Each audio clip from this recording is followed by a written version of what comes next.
Bonjour, bonjour. Alors, on se retrouve aujourd'hui pour un tuto couture pour pouvoir réaliser, un pochon, un petit sac qui peut être un sac à chaussons, qui peut être un sac pour mettre des cadeaux, des foulards. Vous pouvez mettre des huiles essentielles, vous pouvez mettre plein de choses. C'est libre à vous. Donc, aujourd'hui, on va réaliser ce sac.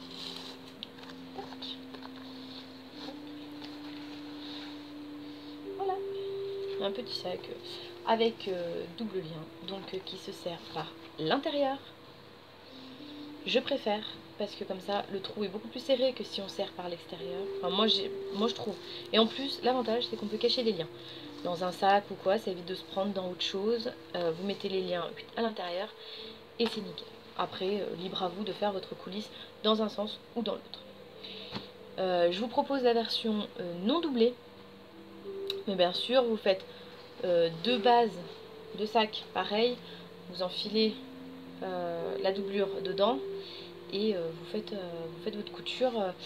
Après vous les rejoignez en couture au niveau de la coulisse en haut, voilà, il n'y a plus qu'à coudre les deux morceaux, voilà. Et bien j'ai envie de dire que c'est parti. J'intercale cette petite partie parce que en revoyant ma première partie de vidéo, j'ai fait une grosse bourde. Donc non, les liens, mes liens se sont mis vers l'intérieur parce que j'ai orienté mes trous vers l'intérieur. Si vous voulez qu'ils passent plus vers l'extérieur, vous faites votre couture beaucoup plus, votre bord de coulisse qui partira beaucoup plus vers l'extérieur. Tout simplement, ça va dépendre de comment vous cousez. Il n'y a pas une histoire de... Je sais pas pourquoi j'ai dit qu'il y avait un sens. On cousait la coulisse dans un sens ou dans l'autre. Non, la coulisse se coud que dans un sens. C'est l'orientation, c'est des bords. Donc si vous voulez des bords beaucoup plus à l'intérieur, pour faire passer le lien à l'intérieur, vous les mettez, ouais, vous les serrez plus vers l'intérieur du sac.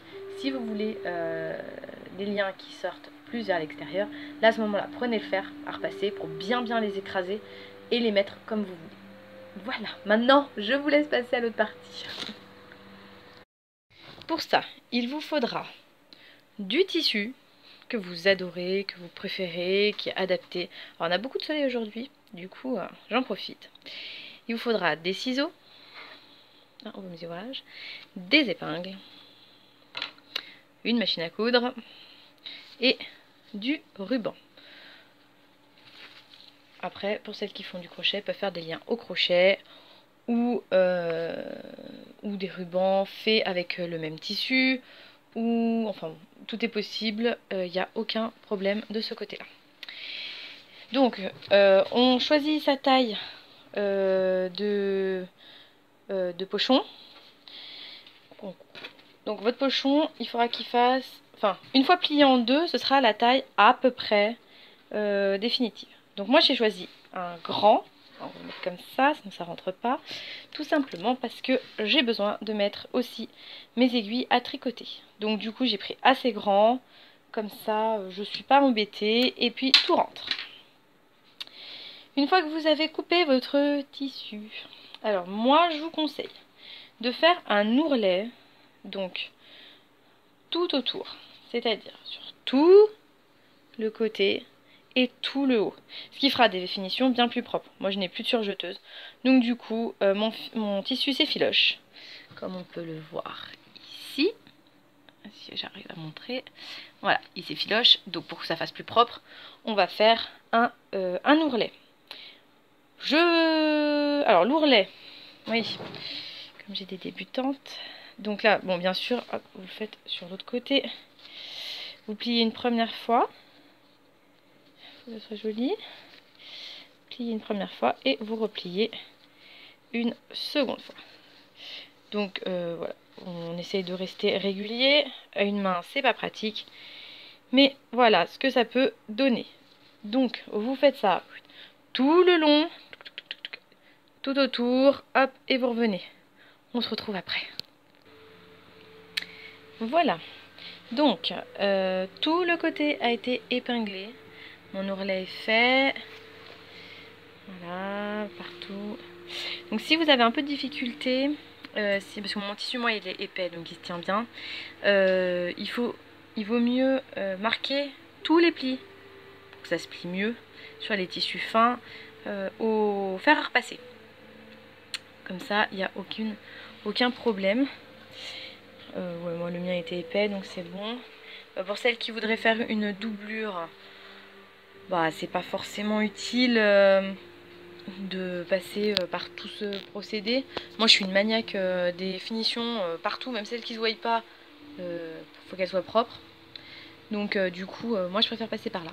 Donc là maintenant on va passer à la couture. Donc on va coudre tous les ourlets. Et on se retrouve juste après. Donc pour faire un petit peu, pour montrer à celles qui ne maîtrisent pas encore tout à fait la machine. Alors, je vais essayer à une main. C'est un peu moins évident, par un peu plus de travers. Mais voilà. On fait une couture droite. Allez, je vous laisse continuer. Vos ourlets sont faits. Ils sont tout propres. Vous pliez votre tissu en deux. C'est-à-dire que votre dessin doit être à l'intérieur. Et ce que vous voulez moins voir, ce qui sera à l'intérieur du sac, se retrouve à l'extérieur. Vous épinglez, mais vous laissez une hauteur en haut afin de pouvoir faire la coulisse pour mettre les rubans. Et oui. Donc, vous ne faites pas la couture jusqu'en haut. Vous laissez, moi j'ai laissé 2 cm. À peu près. Donc voilà. Donc je vous laisse coudre et on se retrouve après pour faire la coulisse. A tout de suite. Une fois que vous avez tout cousu tout votre tour, on plie ce qu'on n'avait pas cousu à la base. On le plie, on l'épingle. Donc n'oublie pas que ça doit faire un sac. Donc on évite de les coudre ensemble. Je dis ça parce qu'au départ j'avais déjà fait cette erreur. Donc pas 2 fois. Hein. Et après vous faites la couture tout le tour. Laissez bien des trous pour passer les rubans. On se retrouve après. Une fois que c'est fini, vous n'avez plus qu'à retourner votre sac. Entre temps, je me suis munie d'une épingle à nourrice.